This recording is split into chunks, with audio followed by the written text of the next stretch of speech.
to the Adventure of Pipeman on W4CY Radio.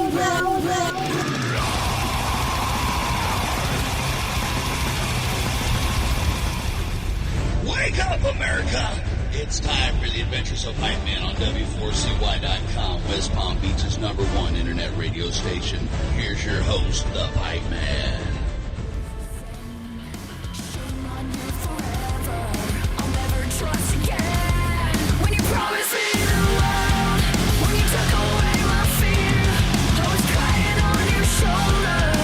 Any of it real? I should have known it was a fight I wasn't ready for. You played the model in a holy war. Sincerity. Why'd you have to say that? This is the Pipeman here on the Adventures of Pipeman W4CY Radio, and I'm here with Heidi. And Henry. And we're from Butcher Babies. Hi. Nice. Hi. Man, I told you, but I have to say it on the air, okay? Like that pre-party, that was the most badass pre-party of 15 years of doing festivals. I think that was the most such badass. A sweet compliment. Thank you so much. We had such a good time when they called us to do that. We're like, yep, we're going. Right? Anything involved with Shiprocked, we just love the energy here, and we love all the people that are involved. And so for us, being able to get out there and get jumpstart this thing, I think that it was probably our best show of the year so far. Yeah. Nice. First show of the year so far. Yeah, we just come off a tour and had the Christmas break, and we're like, oh, we're going to come out guns blazing for this thing. So let's set the bar and make it like bring the energy. So it was a lot of fun. You did it too. I was telling before you guys started, I'm like, I wonder if they're going to do their new song to Christine and Mike. I was like, they haven't heard it. And I was like, you got to hear it. Okay. And that song is freaking amazing. Thank you. It's what I love about it most too is that when you are in this genre of music, people love to think that because you growl, you can't sing. It's a weird misconception. Right? I was a singer before I was a screamer. Right. I was classically trained, and so, but that is a misconception. You know, when people will actually hear like my clean vocals, they're like, oh my gosh, what? Right. Oh, you can sing. I'm like, well, I am in a band. Well, yeah, Yeah. And people have this, like you said, misconception of just, to me, the growling's harder. 100%. Like I sang thrash metal and I didn't do it right. So I fucked up my throat, you know? It's very common. Right. It's a very common thing. There's a technique that, we learned along the way. And if you don't do it correctly, you could damage yourself permanently. And so I do take it very seriously. And especially, being on tour, going back and forth between the cleans and the screams. But I've always done that. Yeah. Our whole career, for 15 years, I've always gone back and forth between the cleans and the screams. I think it's just, it hasn't been as highlighted as it was with Sincerity. We started playing that song on our last tour in Europe, even before it came out. And so it was really fun to just hone in on it. Great to debut it here in the States, of course, at the pre-party. And then the power went out twice during it. I know. It was, but of all songs, the power goes out in like the beautiful like bridge part where he's got this like bitchin' solo and it's all yank. Yeah, I couldn't believe during that song, that's the song that know. happened in. It's okay though. We just, the way that we have always rolled. Yeah. The boys didn't even know. They didn't even know that the power had gone out. That's almost good. The subs right? went out. It's almost. You know that people are just hear drums and we're up there just rocking, and it's like, oh, they don't hear anything. Right. Just drums in a room. Well, and there were a couple of times where you were still singing. I'm like, I wonder if she knows. Oh, I knew, but we just keep going. That's pro. Just the way to do it because it cut out for like maybe 5 seconds, which felt like a lifetime. But right. When it kicks back on, you're still on, and that you never know if it's gonna stay off or go on. But yeah, luckily it popped back on a couple times, and we just restarted things, and the show went off without a hitch there. And then a couple nights ago, I was at this set, and for like a second, somebody was texting me. I think it was Christine or something. So I'm looking down, and then I heard, and I looked up. I'm like, holy shit. and you were singing for nothing more. Yes. Like I expect what an honor. the second set, I expected it because it happened the first, but the first set I was like blown away. And Thanks. man, you killed it doing that song. Thank you. You know, it was such an honor. They sent me a DM and asked if I wanted to do it. We've been friends with those guys since 2012. I don't know when we all started, basically, but we've been friends with them for a very long time. And it was such an honor to be asked to lend vocals for their song "Stuck," which is heavy. It's a heavy song. And I was like, "You want some screams? I got you some screams." It was badass because you guys, both of you, anyway, the energy that you bring on stage Thank you. is most important too, because like you can tell if somebody's just dialing through the motions or if they're passionate about what they're doing. And if you're a musician, especially in metal, you better be passionate about what you're doing. Yep, I fully agree. Authenticity. When you get up there and you're really feeling it and people can see it, they feel it too. Right. And you can tell when someone wants to be there, and you can really tell when someone doesn't want to be there. So, No doubt. Yeah, for us, we really want to be there. So, Yeah. glad that comes off that way. And then, okay, so last night was pretty killer too. That was fun. You killed it up there. Oh, thank you. And so what did it feel like playing? Like, it kind of blows my mind because I come from a time in the 80s where we weren't allowed to like all those songs. Like, if you were a Slayer or fan, like, you couldn't listen to anything else type of thing. Every metal musician loves 80s. Yes. They're closet country fans. Yeah, They yeah, won't yeah. admit it. Shh, don't tell everyone. Yeah, I know. I'm sorry. I know, right? Sorry. But the 80s, you know, the thing about, and this was the funny thing, is everybody was nervous for playing. All the musicians were. I bet. Because those songs. You only had one rehearsal, right? Because I was in the One rehearsals the other day. I'm like, how are they going to do these songs on one rehearsal? Yeah. Everybody that's doing this is pro. And everyone was super nervous. Those songs are really complicated and they're not easy to play. Yeah. And you have to be so gentle with most of them because there's a lot of clean and stuff. And so for metal guys, And you're not used to it, right? Yeah. It was nerve-wracking, but everyone killed it. Everyone played really, really well. Everyone took it really seriously. And it was cool. And, she killed it. It was really fun. Want to know how much she killed it? That earlier, Haley told me afterwards she told you that she had a little crush on you after that after singing that song because she was like, holy shit. And it was true because and what I loved about it is like people do get to hear from everybody that was part of it a different side. Again, going back to the misconception of metal or punk not being musicians, and they're way more musicians than most of the pop. I mean, so incredible to see everyone come together and play these songs. One of my favorite moments was when they played In the Air Tonight. Keith got up there and just annihilated those vocals. He did such a great job. And then That was all of a amazing. sudden, you have every single drummer that's on the roster coming out with a snare Oh my God. or that. That wasn't rehearsed. No. Oh, that wasn't even part of it. We Nobody knew that was happening He until came it in. happened. Keith came in at the very Wow. last minute. We ran through the song real quickly. And we're like, we got this. That was it. That Wow. whole thing was on the spot. That was Like, so badass, and Yeah. even Al was playing the drums. Yeah. It was just probably I was saying earlier, it's probably one of my favorite moments from Shiprocked ever. And this is our third time, but seeing all of that, as soon as the dun dun dun dun, the famous drum part I kicked was in, and pumped. everybody was there. hearing it on stage and hearing all the drums behind me I was like, wow, that was so cool. Right? Yeah. It was. I was like, Full body yeah, chills. it was super epic. Totally, 100%. So I have something new for you guys that I just started doing on Shiprocked. I've been wearing this since I'm 16 years old. and it's Oh the my first time. goodness!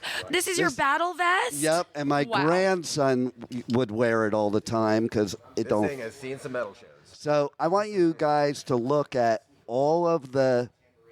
I drew everything on. here. Yeah. All the bands on here and everything on here. Look at those patches. Wow. There's blood over here when I knocked out my teeth doing a stage dive off a Marshall stack. What a beautiful memory. Right? Yeah, you got to frame this thing. Yeah. Well, Winston said to me, man, you could sell this on eBay for like $5,000. It's the most epic battle vest I've ever seen. It really is. I mean, the fact that all of these logos are hand drawn is absolutely incredible too. What year did you? What year did you have this? Like, when did this start from? This started in '80. Okay. So, And wow. through the whole LA metal scene. So it was the beginning of the LA metal scene. Yeah, totally. Like, I used to hang out with Slayer and Metallica. I went to their first shows. We used to hang outside, go to their house and party. Like, all the stories you hear from the 80s, I experienced them. I was there when Vince left with Razzle. Not a good story. Wow. You know? And, I mean, I remember before... The first club show I saw in L.A., like, I'm originally from New York and New Jersey, and my dad moved me to L.A. in 1980. Okay.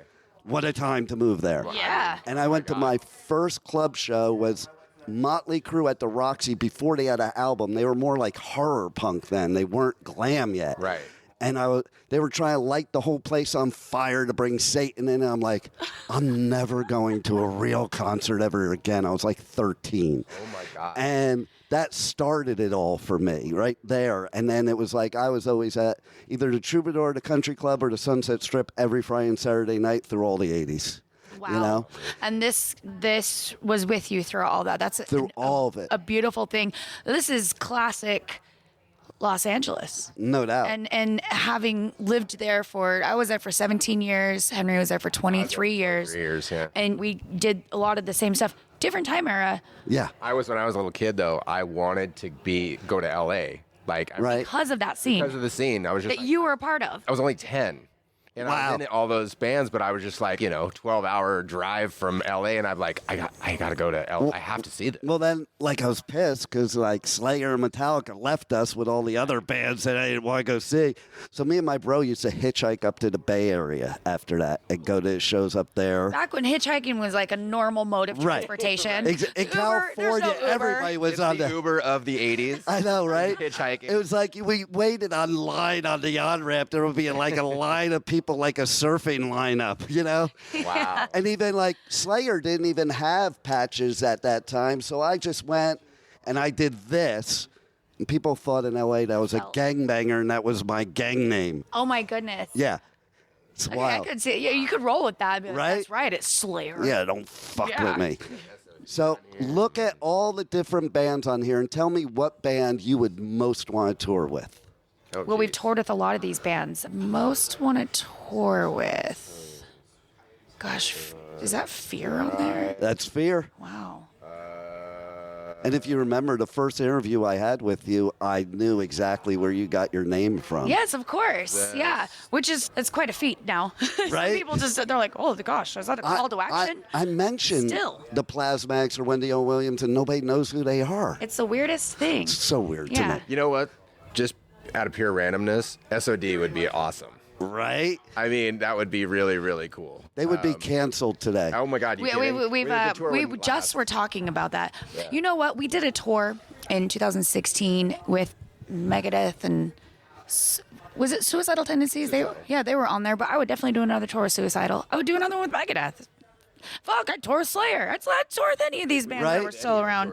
Yeah, but gosh, this is just, there's so many amazing bands on here. But I would say, man, Suicidal is just such a fun band. I love them. One of my favorite bands. They were not fun to go to their shows back in the 80s, especially if you were long hair, because you couldn't go to punk shows, and they were still punk. Mm-hmm. And the Suey boys would be in the mosh pit with switchblades. Yeah. We played a show when we were on the Megadeth tour, and it was there's amphitheaters, right? Yeah. And they were setting up, and we were walking to the front of house, and security were setting up metal folding chairs for people to sit. Like, there's in the pit. They were setting up. We were like, you guys know who's playing, Right? don't you? And those metal folding chairs, this will be a Jerry Suicidal Springer. Tendency- I was like, Suicidal Tendency is playing, and you're putting metal folding chairs in a pit?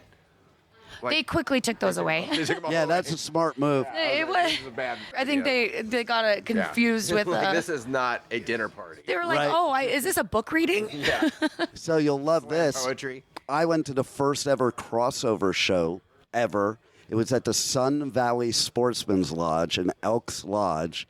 No security. Wow. God. The punk side was COC Pre-Pepper Okay. when they were hardcore punk. The Descendants, and Suicidal before they crossed over. Wow. The metal side was Savage Grace, which isn't around that, although they just put out a new album, but they were one of my favorite thrash bands back then, and Dark Angel and Possessed. Wow. No Security, first time ever punks and metalheads were in a venue together. Nuts. I was gonna. How many fights? Was that just one giant brawl? All I remember visual is people flying through the airs because they were climbing up in the rafters, like diving. And it was just, I just remember like people just flying all through the air. Madness. And there was no safe place to hide. When I interviewed both on separate interviews, Woody and Mike, and I said, you probably don't remember this show. And the minute I started mentioning, oh yeah, that was at Elks Lodge, right?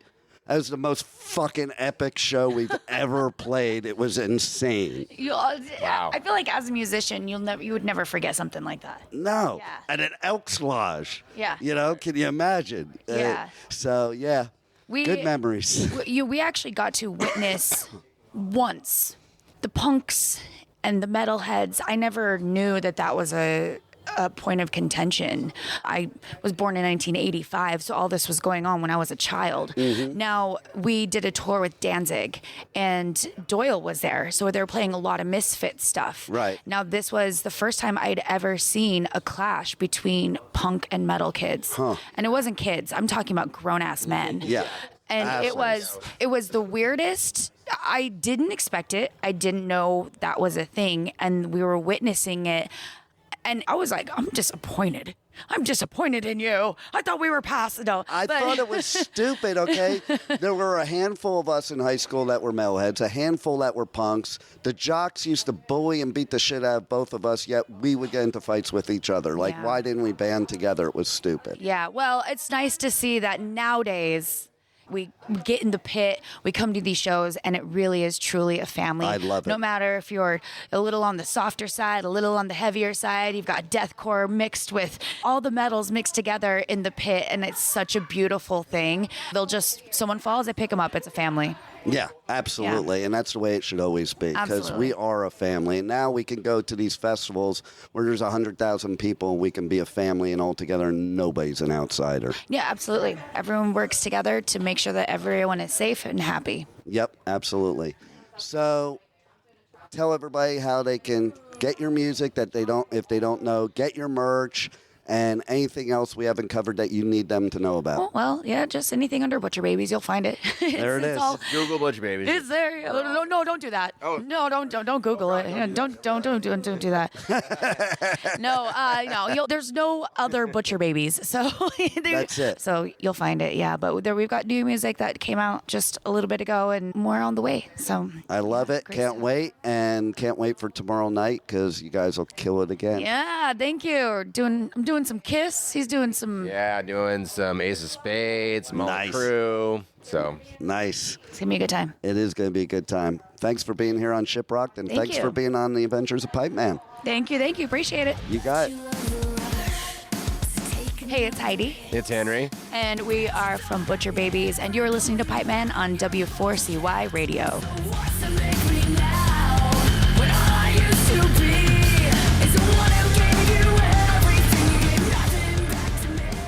Thank you for listening to the Adventures of Pipeman on W4CY Radio.